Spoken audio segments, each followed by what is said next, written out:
When she told me she was leaving, I didn't make a scene. No raised voice, no desperate questions, no pleading. I just nodded. It seemed to catch her off guard. Maybe she had prepared for an argument, or even a dramatic moment that would let her walk away feeling justified. But all I said was, "All right, if that's what you want." Her name was Rachel, and for nearly 3 years, she was the rhythm of my life. We met at a coffee shop when I was 28, two people fueled by caffeine and unfinished dreams. What started as teasing over music and coffee orders turned into dinners, late-night movies, and the kind of easy closeness that makes you think you've finally found home. For a long time, she was that home. Until one day, she wasn't. The change was subtle at first: cancelled plans, distant messages, hugs that felt less like comfort and more like habit. Then one night, I noticed her smiling at her phone a little too long. When I asked who it was, she said, "Just a friend from work." I didn't push it, but something in me shifted. You can always tell when someone's already halfway gone. By the time she told me she needed space, I had already started to let her go. I didn't pack her things, didn't demand mine back. I didn't block her or check her profiles. I simply faded from her life, the way she had been fading from mine. The months that followed felt strange. I kept expecting her name to appear on my screen. Sometimes I'd wake up in the middle of the night, half convinced she was still beside me, but the quiet always reminded me she wasn't. So I filled the silence with work, the gym, and books, things I hadn't made time for when we were together. A year slipped by like that, steady, uneventful, quiet. Then one afternoon, a mutual friend messaged me, "Hey, just thought you should know, Rachel's engaged." I stared at the words for a while. I wasn't angry, not even surprised, just still.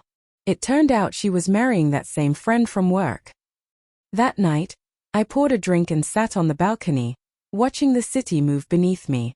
I imagined her wedding, her dress, her smile, the man waiting at the end of the aisle. I thought I'd feel jealous, maybe bitter, but instead, there was relief. Relief that I hadn't begged someone to stay who had already left. Relief that I hadn't lost myself trying to hold on. But life doesn't end neatly. It circles back when you least expect it. About a year after her engagement, a message appeared in my inbox. "Hey, can we talk?" It was Rachel. I didn't answer right away. 2 years had passed, but seeing her name again stirred something I thought I'd buried. I clicked on her profile. She looked almost the same, maybe a little worn around the eyes. No photos of her husband. No wedding ring. 2 days later, I replied, "Sure. What's up?" She said she wanted to grab coffee, just to catch up. Part of me wanted to ignore it. Another part wanted to see what time had done to us. Curiosity won. We met at the same cafe where it all began. She was already there, sitting in the same corner. When I walked in, she smiled, the same half grin that used to undo me completely. "Hey," she said quietly. "You look different." "I guess time does that," I answered. There was an awkward silence before we drifted into small talk. Work, friends, the kind of safe topics people cling to when the real ones are too heavy. Then she sighed and said, "I just wanted to say I'm sorry. I shouldn't have left the way I did." And for a long moment, I didn't say anything at all. She kept talking. I once believed what I had with him was real, but it wasn't. It unraveled in less than a year. He cheated on me with someone from work. She lowered her gaze, fingers tracing the rim of her cup. "I guess I got what I deserved," she murmured. For a brief second, pity stirred in me, but only almost. I took a slow sip of coffee, more to gather myself than anything else. Her words lingered between us, heavy and familiar. Betrayal, regret, infidelity. It was strange hearing them from her this time. "I'm sorry, Lucas," she said again, her voice softer now. I nodded, not rushing to make it easy for her. There had been a time when her tears could undo any pain, when forgiveness came effortlessly. But that version of me was long gone. She kept explaining, talking about how things had just happened, how she'd been lost, how she thought she was chasing happiness. Every sentence sounded like something I'd once told myself when I was trying to understand why she left. "I know I hurt you," she whispered. "I just hope you're okay now." That line made me smile, not with warmth, but with disbelief. Because for the first time, I realized I really was okay. I looked at her properly then. The woman sitting across from me wasn't the person I used to love. Or maybe I had simply changed enough to see through the illusion. I was hurt, I said finally. But I'm not anymore.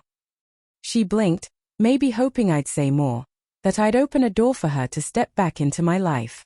But I didn't. We talked a little longer, about the past, about how she'd stayed with her parents for a while.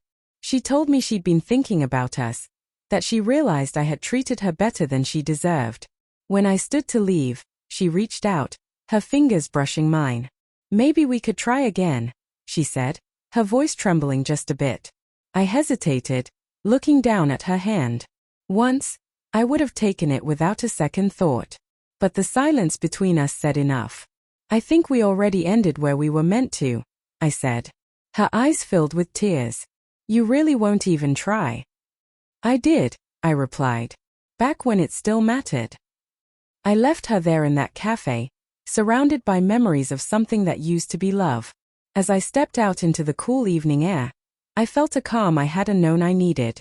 It wasn't the peace that comes from getting someone back. It was the kind that comes from realizing you don't need them anymore. Later that night, she texted. I wish I had understood you better, she wrote. You were always too calm, too patient. I thought you didn't care. I didn't respond. Some messages don't need answers. They're just echoes of what's already gone. In the following months, I saw her name appear online now and then. Posts about healing, forgiveness, starting over. I hoped she meant it. I didn't hate her. I just couldn't go back. Life moved forward. So did I. One evening, while cleaning up after dinner, I found an old photo of us tucked in a drawer. Both of us laughing, mid-joke, younger, believing love was easy. I stared at it for a moment before slipping it back. Not because it hurt, but because it finally didn't. People think closure comes from one big talk or a dramatic goodbye. But really, it's quieter. It's when you stop needing to prove anything, to them or to yourself. It's when you wake up and realize you've stopped replaying the what ifs. That was me. I didn't love her, didn't hate her. I just remembered her as someone who once mattered. And maybe that's how stories like ours truly end. Not with anger or fireworks, but with two people who met, changed, and moved on. Sometimes love doesn't end in chaos. Sometimes, it just fades into silence.